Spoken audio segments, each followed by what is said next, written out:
കുറേ വർഷങ്ങൾക്ക് മുമ്പ് ഇറങ്ങിയ ജെം എന്നൊക്കെ പറയാൻ പറ്റുന്ന, അധികം അങ്ങനെ ഡിസ്കസ് ചെയ്ത് കണ്ടിട്ടില്ലാത്ത, വേണമെങ്കിൽ അണ്ടർ റേറ്റഡ് എന്നൊക്കെ പറയാൻ പറ്റുന്ന നല്ല കിഡിലൻ ട്വിസ്റ്റ് ഉള്ളൊരു പടമാണ് ഇന്ന് നമ്മൾ കാണാൻ പോകുന്നത്. മകൾ തിരുമേനി ഡയറക്ട് ചെയ്ത തടം. പടം ഒന്ന് ഹുക്കായി തുടങ്ങുന്ന പോയിന്റ് മുതൽ ക്ലൈമാക്സ് വരെ നമ്മൾ ആകാംക്ഷയുടെ മുൾമുനയിൽ നിൽക്കും. അത്രയധികം ശ്രദ്ധിച്ച് ചെയ്തിരിക്കുന്ന, അതിപ്പോൾ പെർഫോമൻസിലാണെങ്കിലും BGMലാണെങ്കിലും എഡിറ്റിംഗിലാണെങ്കിലും എല്ലാം കൊണ്ടും നമുക്ക് ആ ഒരു കൺഫ്യൂഷനൊക്കെ ഉണ്ടാക്കി തന്ന് പിന്നെ അതൊക്കെ റിവീലാക്കി തരുന്ന ഒരു അടിപൊളി പടം. കഥ തുടങ്ങുന്നത് നമ്മുടെ കഥാനായകനായി എഴിലിനെ കാണിച്ചുകൊണ്ടാണ്. ആളൊരു എഞ്ചിനീയറാണ്, സ്വന്തമായി കൺസ്ട്രക്ഷൻ കമ്പനിയുണ്ട്, ലൈഫൊക്കെ അത്യാവശ്യം സെറ്റിൽഡാണ്. ഇപ്പോൾ ഒരു പെൺകുട്ടിയുടെ പുറകെയാണ്. പുള്ളിക്കാരിയെ കണ്ടു, ഇഷ്ടപ്പെട്ടു. ഇതുവരെ സംസാരിക്കാൻ ഒരു ചാൻസ് കിട്ടിയിട്ടില്ല. കാരണം വർക്ക് ഡേയ്സിൽ ഇവർ ആകെയും പോകുകയും ഒരു 20 സെക്കൻഡ് മാത്രമേ നേരിട്ട് കാണാറുള്ളൂ. അതിൽ അവളോട് ഒറ്റയ്ക്ക് സംസാരിക്കാൻ കൂടിപ്പോയാൽ ഒരു 3 സെക്കൻഡ് സമയം കിട്ടും. രണ്ടാളും ഡെയിലി ലിഫ്റ്റിൽ വെച്ചാണ് കാണുന്നത്. ലിഫ്റ്റിലാകുമ്പോൾ കുറേ ആളുകൾ ഉണ്ടാവുമല്ലോ. നമ്മുടെ എഴിലിന് എത്തേണ്ട ഫ്ലോറിന്റെ തൊട്ട് താഴത്തെ ഫ്ലോറിലാണ് പുള്ളിക്കാരി വർക്ക് ചെയ്യുന്നത്. ലിഫ്റ്റ് അവിടെ വരെ എത്തുമ്പോഴേക്കും ഇവർ രണ്ടുപേരെ ബാക്കി ഉണ്ടാവും. എന്നാലും ഇതുവരെ നമ്മുടെ അങ്ങോട്ട് സംസാരിക്കാൻ ഒരു ചാൻസ് കിട്ടിയിട്ടില്ല. ചാൻസ് കിട്ടിയെങ്കിലും ഇതുവരെ അങ്ങോട്ട് സംസാരിക്കാൻ പറ്റിയിട്ടില്ല. ഇന്ന് എന്തായാലും അവളോട് സംസാരിക്കുമെന്ന് തീരുമാനിച്ചുറപ്പിച്ച് പതിവുപോലെ ആള് ലിഫ്റ്റിൽ കയറി. ഇതാണ് എഴിൽ നോക്കുന്ന കുട്ടി, പേര് ദീപിക. ഇരുവരും ലിഫ്റ്റ് തനിച്ചായപ്പോൾ നമ്മുടെ എഴിൽ അവളോട് ചോദിക്കുന്ന ആദ്യത്തെ ചോദ്യം ഒരു കോഫി കുടിക്കാൻ വരുന്നതാണ്. പേര് പറഞ്ഞില്ല, ഇൻട്രൊഡ്യൂസ് ചെയ്തില്ല, അവളെപ്പറ്റി ഒന്നും ചോദിച്ചില്ല. സ്ട്രെയിറ്റ് ഫോർവേഡ് ആയിട്ട് ഇങ്ങനെ അങ്ങ് ചോദിച്ചു. അവളുടെ മറുപടിയോ, ഇവൻ ചോദിച്ച ചോദ്യം തെറ്റാണെന്ന്. കറക്റ്റായിട്ട് ചോദിക്കാൻ. കോഫി കുടിക്കാൻ വരുന്നതെന്ന് ചോദിച്ചത് തെറ്റാണെന്നോ? ഇനി ഒരു പക്ഷേ വല്ല ഗ്രാമർ മിസ്റ്റേക്ക് കാണുമെന്ന് കരുതി അടുത്ത ദിവസം നമ്മുടെ ആൾ ഗ്രാമറൊക്കെ ചെക്ക് ചെയ്തിട്ട് വീണ്ടും ഇതേ ചോദ്യം ചോദിച്ചപ്പോഴും ഇപ്പോഴും ചോദ്യം തെറ്റാണെന്ന് പറയുന്നു. തുടർന്ന് അങ്ങോട്ടുള്ള ദിവസങ്ങളിൽ പല രീതിയിൽ ആൾ മാറ്റിമറിച്ച് ഇതേ ചോദ്യം ചോദിക്കുന്നുണ്ടെങ്കിലും ദീപിക ഇപ്പോഴും പറയുന്നത് ചോദ്യം തെറ്റാണെന്നാണ്. എഴിലാകെ കൺഫ്യൂസ്ഡ് ആയി. അവള് വട്ട് ഇറക്കുന്നതാണോ, അവൾക്ക് താല്പര്യമില്ലാത്തതുകൊണ്ട് ഒഴിവാക്കാൻ വേണ്ടി ചെയ്യുന്നതാണോ? കുറേ ആലോചിച്ച് കുത്തിയിരുന്ന് റിസർച്ച് ഒക്കെ ചെയ്തിട്ട് ആൾ ഒരു ഉത്തരം കണ്ടുപിടിച്ചു. അടുത്ത ദിവസം ലിഫ്റ്റിൽ കയറി രണ്ടുപേരും ഒറ്റയ്ക്കായപ്പോൾ കോഫി മാറ്റി ചായ കുടിക്കാൻ വരുന്നെന്ന് ചോദിച്ചു. അന്നേരം അവൾ സമ്മതിച്ചു. അതാണ് കാരണം, പുള്ളിക്കാരിക്ക് കോഫി ഇഷ്ടമല്ല. ഇതിനാണ് ഇത്രയും ദിവസം അവനെ ഇട്ട് തട്ടിക്കൊണ്ടിരുന്നത്. ഇത് കണ്ട് നായിക കുറച്ച് ഓവറാണെന്ന് നമുക്ക് തോന്നും. അങ്ങനെയൊന്നും അല്ലാട്ടോ, സംഭവം അവൾക്ക് ഇവനെ ഇഷ്ടാട്ടോ. കോഫി കുടിക്കാൻ ചെല്ലുമ്പോൾ, കോഫിയല്ല ടീ കുടിക്കാൻ ചെല്ലുമ്പോൾ നമ്മുടെ എഴിൽ പറയാതെ തന്നെ എഴിലിനെ പറ്റിയുള്ള കാര്യങ്ങളൊക്കെ അവൾ ഇങ്ങോട്ട് പറയുന്നുണ്ട്. ഓൾറെഡി ഇവനെ പറ്റി തിരക്കി മനസ്സിലാക്കി ഇവന്റെ ഇഷ്ടങ്ങളൊക്കെ മനസ്സിലാക്കി വെച്ചിരിക്കുവാണ്. അതിവനെ ഒരുപാട് ഇഷ്ടമായതുകൊണ്ടാണ്. അവിടുന്ന് കട്ട് ചെയ്താൽ ഇവിടെ കാണുന്ന ഈ പുള്ളിക്കാരനെ കണ്ടില്ലേ, ഇവനാണ് നമ്മുടെ അടുത്ത കഥാനായകൻ കവിൻ. കാണാൻ നമ്മുടെ എഴിലിനെ പോലെ തന്നെ ഉണ്ടല്ലേ. എഴിൽ അത്യാവശ്യം സെറ്റിൽഡ് ആണ്, അവന്റെ ലൈഫ് നല്ല രീതിയിൽ മുന്നോട്ട് പോകുന്നു. ഇവിടെ കവിന്റെ കാര്യത്തിലാണെങ്കിൽ നേരെ ഓപ്പോസിറ്റ് ആണ്. ആള് പക്ക ഉടായ്പാണ്. പൈസ ഉണ്ടാക്കാനായിട്ട് എന്ത് നാറിയ പരിപാടിയും ചെയ്യും. ഇപ്പൊ തന്നെ എവിടുന്നോ ഒരു ATM മെഷീൻ മുഴുവനായിട്ട് ഇളക്കി കൊണ്ടുവന്നു. ഒരുപാട് ഉടായ്പൊക്കെ ചെയ്യുന്ന ഒരു സേർട്ടിന് കൊണ്ടുപോയി കൊടുത്തിട്ട് അതിനകത്ത് ലക്ഷങ്ങളുണ്ട്, അത് തുറക്കാനുള്ള ആളെ കണ്ടുപിടിക്കാൻ പറയാണ്. ഇതിപ്പോൾ പാതിരാത്രി സമയമാണ്. ഇപ്പോൾ ATM മെഷീൻ തുറക്കാനുണ്ടെന്നൊക്കെ പറഞ്ഞ് വിളിച്ചാൽ ആൾ വരാൻ താമസിക്കും. അതുകൊണ്ട് ഇന്നൊരു ദിവസം ATM മെഷീൻ സേർട്ടിന്റെ സ്ഥലത്ത് സൂക്ഷിക്കാം, തൽക്കാലം ഇവർക്ക് അഡ്വാൻസ് ആയിട്ടൊരു തുക കൊടുത്താൽ മതി എന്ന് പറഞ്ഞ് 2 ലക്ഷം രൂപയും വാങ്ങി കവിനും കൂട്ടുകാരനും തിരികെ പോയി. അടുത്ത ദിവസം രാവിലെ ATM മെഷീൻ തുറക്കാൻ ആൾ വന്നെങ്കിലും സേർട്ട് ഇക്കാര്യം ഇവരോട് പറയുന്നില്ല. അതിനകത്തൊരു 30-35 ലക്ഷം രൂപ ഉണ്ടാവും. അത് മുഴുവൻ അങ്ങ് എടുത്തേക്കാവുന്നതാണ് സേർട്ടിന്റെ പ്ലാൻ. വലിയ കാര്യത്തിൽ ATM മെഷീൻ തുറന്നു നോക്കിയപ്പോൾ അതിനകത്ത് ആകെ പോകിയ ഒരു കീറിയ തുണിച്ചാക്കുണ്ടായിരുന്നു. കവിനും കൂട്ടുകാരനും കൂടെ സേർട്ടിനെ പറ്റിച്ച് അയാളുടെ പണവും കൊണ്ട് മുങ്ങി. ഇങ്ങനെയൊക്കെ പറ്റിക്കാൻ ശ്രമിക്കുന്നവരെയും സാധാരണ പാവപ്പെട്ടവരെയും ഒക്കെ പറ്റിച്ച് കാശുണ്ടാക്കുന്ന ഒരുത്തനാണ് കവിൻ. കവിന്റെ കൂടെയുള്ളവരും ഇതുപോലൊക്കെ തന്നെ. ഈ പുള്ളിക്കാരനെ തന്നെ കണ്ടില്ലേ, കണ്ടാൽ ഒരു പാവപ്പെട്ട സ്ത്രീ എന്നൊക്കെ തോന്നുമെങ്കിലും പക്ക ഉടായ്പാണ്. ഇവരുടെ പ്രായത്തിലുള്ള ഡിവോഴ്സായ ഒരു വ്യക്തിയെ കല്യാണം കഴിക്കാന്നൊക്കെ വാക്ക് കൊടുത്ത് അങ്ങേറെ അടുത്തുനിന്ന് പൈസ തട്ടാനുള്ള പരിപാടിയാണ്. ആരെയും പറ്റിച്ച് കാശുണ്ടാക്കാമെന്ന് പറഞ്ഞ് നടക്കുന്ന കവിൻ എഴിലിന് പണിയാവുമെന്നാണ് കണ്ടറിയേണ്ടത്. അവൻ പാവം ലൈഫ് ലോങ് ചേർത്ത് വെച്ച പൈസയും അവന്റെ അച്ഛന്റെ സേവിങ്സും എല്ലാം കൂടെ ഇൻവെസ്റ്റ് ചെയ്ത് കൺസ്ട്രക്ഷൻ കമ്പനിയൊക്കെ തുടങ്ങി കറന്റ് പ്രീമിയം അപ്പാർട്ട്മെന്റ്സ് ബിൽഡ് ചെയ്തുകൊണ്ടിരിക്കുകയാണ്. ആ ഒരു പ്രൊജക്ട് സക്സസ് ആവുന്നത് പോലെ ഇരിക്കും അവന്റെ ഭാവി. ഇത്രയും നാൾ ഒറ്റയ്ക്കായിരുന്നു, ഇപ്പൊ എന്തിനും ഏതിനും സപ്പോർട്ടായിട്ട് നല്ലൊരു പാർട്ണറായിട്ട് ദീപിക ഉണ്ട് കൂടെ. ദീപികയുടെ ഫാമിലിയെ പറ്റി പറയുകയാണെങ്കിൽ അവരുടെ അച്ഛൻ നേരത്തെ മരിച്ചു പോയതാണ്. അമ്മ രണ്ടാമത് വിവാഹം ചെയ്തു. അവര് ദുബായിൽ സെറ്റിൽഡ് ആണ്. ചുരുക്കി പറഞ്ഞാൽ ഇവക്കെന്ന് പറയാൻ നമ്മുടെ എഴിൽ മാത്രമേ ഉള്ളൂ. ഇരുവരും നല്ല ഭാവി സ്വപ്നം കണ്ട് അതിനുവേണ്ടി അധ്വാനിച്ച് അങ്ങനെ മുന്നോട്ട് പോകുന്നു. ഇവിടെ നമ്മുടെ കവിന്റെ കൂടെയുള്ള അവന്റെ സുഹൃത്ത് സുരുളി നാളെ ജയിലിലാവുമെന്നാണ് പറയുന്നത്. സുരുളി നേരത്തെ ഈ സ്ട്രീറ്റിൽ ഒരു കട നടത്തുമായിരുന്നു. എല്ലാ കടക്കാരെയും പോലെ, ഈ ഒരു ലൈനിലുള്ള എല്ലാ കടക്കാരെയും പോലെ ഇവനും അത്യാവശ്യം ഉടായ്പ പരിപാടികളൊക്കെ ചെയ്തിരുന്നു. ഒരിക്കൽ പിടിക്കപ്പെട്ടു. നാളെ ആ കേസിന്റെ വിധിയാണ്. ഇനിയിപ്പോൾ രക്ഷപ്പെടാൻ ഒരു സാധ്യതയുമില്ല. വർഷങ്ങളോളം ജയിലിൽ കിടക്കേണ്ടി വരുമെന്ന് സുരുളി ഇങ്ങനെ പറയുന്നത് കവിനും കുറച്ചധികം ബുദ്ധിമുട്ടുണ്ടാക്കുന്നുണ്ട്. കാരണം അവന്റെ എല്ലാ ഉടായ്പിനും കൂടെ നിന്ന ഒരുത്തനാണല്ലോ ഇവൻ. അടുത്ത ദിവസം കോടതിക്ക് പുറത്ത് വെച്ച് നമ്മുടെ സുരുളിയുടെ വക്കീലിനെ കണ്ടപ്പോൾ കവിൻ വക്കീലിന്റെ കയ്യിലുള്ള കേസ് ഡീറ്റെയിൽസ് ഒക്കെ എടുത്ത് വായിക്കുന്നുണ്ട്. അതിൽ വക്കീൽ പോലും ശ്രദ്ധിക്കാത്ത ഒരു ലൂപ്പ് ഹോൾ നമ്മുടെ കവിൻ കണ്ടുപിടിച്ചു. ചാർജ് ഷീറ്റ് എല്ലാം വിശദമായിട്ട് എഴുതിയിരുന്നെങ്കിലും കേസ് മെമ്മോയിൽ കുറച്ച് ഡീറ്റെയിൽസ് മിസ്സിംഗ് ആണ്. അത് പോയിന്റ് ഔട്ട് ചെയ്ത് വാദിച്ചാൽ ജയിൽ ശിക്ഷ ഒഴിവാക്കാൻ പറ്റും. കവിൻ പറഞ്ഞപ്പോഴാണ് വക്കീലും ഇക്കാര്യം ശ്രദ്ധിക്കുന്നത്. ഇവൻ പറഞ്ഞതനുസരിച്ച് വക്കീലും വാദിച്ചപ്പോൾ നമ്മുടെ സുരുളി അങ്ങനെ രക്ഷപ്പെട്ടു. കവിനൊരു ഉടായ്പാണെങ്കിലും പുള്ളിക്കാരന്റെ നിയമങ്ങളൊക്കെ അത്യാവശ്യം നന്നായിട്ട് അറിയാം. ഇങ്ങനെയൊക്കെ ലൂപ്പ് ഹോൾസ് കണ്ടുപിടിക്കാനും വളരെ ആലോചിച്ച് ഇന്റലിജന്റ് ആയിട്ടുള്ള തീരുമാനമെടുക്കാനും കഴിവുള്ളവനാണ്. എന്ന് കരുതി എല്ലാത്തിലും പെർഫെക്റ്റ് ആണെന്ന് പറയാൻ പറ്റത്തില്ല. ആൾക്കൊരു വീക്ക്നെസ് ഉണ്ട്, ഗാംബ്ലിംഗ്. നമ്മുടെ സുരുളി ഒരു പലിശക്കാരന്റെ അടുത്തുനിന്ന് വാങ്ങി വെച്ചിരുന്ന 6 ലക്ഷം രൂപ എടുത്ത് ഇവൻ ഗാംബിൾ ചെയ്ത് അത് മൊത്തം കളഞ്ഞു. അടുത്ത ദിവസം പലിശക്കാരൻ വന്ന് പണം ചോദിച്ചപ്പോൾ അയാൾ പറയുന്നതും കേട്ട് തലകുനിച്ചിരിക്കാനേ ഇവരെ കൊണ്ട് പറ്റുന്നുള്ളൂ. അങ്ങേര് ഡേഞ്ചറാണ്, അങ്ങേര് പൈസ കിട്ടിയില്ലേ കൊന്നു കളയാൻ പോലും മടിക്കില്ല. പലിശക്കാരൻ കുറെ ഇവരെ ഭീഷണിപ്പെടുത്തിയിട്ട് ഒരാഴ്ച ഇവർക്ക് ടൈം കൊടുക്കുന്നുണ്ട്. ഒരാഴ്ചയ്ക്കുള്ളിൽ അയാൾക്ക് കൊടുക്കാനുള്ള 9 ലക്ഷം ലക്ഷം രൂപ, പലിശയെല്ലാം ചേർത്ത് 9 ലക്ഷം രൂപ റെഡിയാക്കി കൊടുക്കണമെന്ന്. ഇവന്മാരെല്ലാം ഉടായ്പല്ലേ? കവിൻ എങ്ങനെ ചിന്തിക്കും?